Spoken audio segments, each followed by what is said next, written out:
Okay, what we're going to look at today is setting out a Gothic arch, or an equilateral Gothic arch.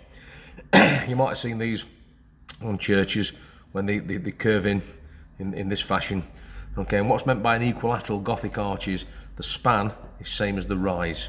So that's an equilateral Gothic. So as before, in previous videos, I've got two brickwork jambs, I've got two springing points and my springing line. So the first thing to do is bisect the springing line.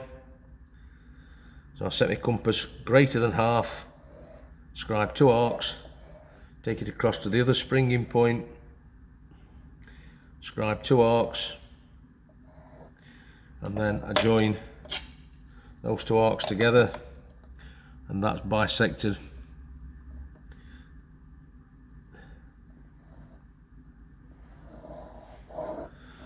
my springing line and giving me a centre for my arch. I'll just extend that up a little bit. You'll see why in a minute.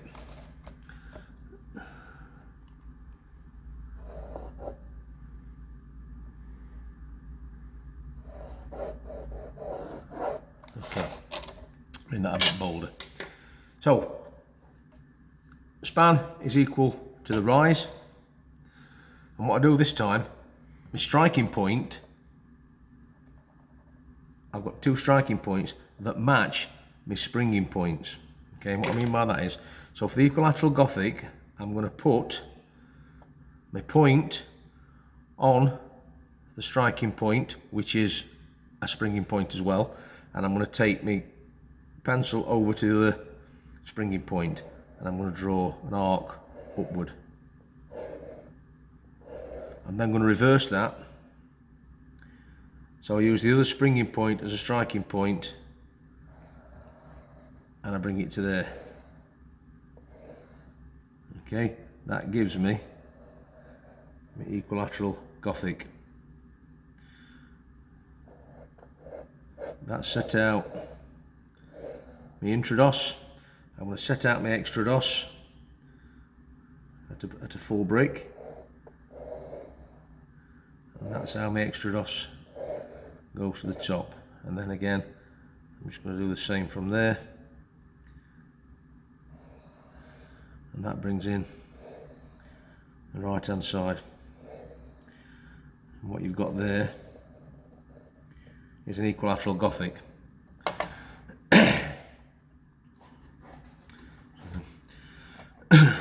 What you'll notice at the top is it's divided. So as my brickwork sits like that, okay, what I'll end up with at the top is some type of mitre where the voussoirs sit in. Okay, and that would work like that. So from your springing point to your extrados, springing point to extrados, this is how my voussoirs would be set out. Okay, all the way around the arch, so you've got lines extending through on both sides, and that sets out your voussoirs.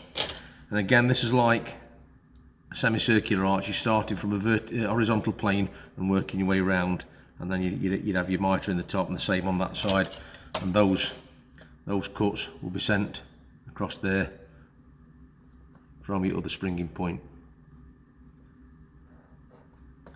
Obviously these should be set out at 75mm increments, but you can see that the lines follow through, and that's what creates your voussoirs coming round. So that's an equilateral Gothic arch.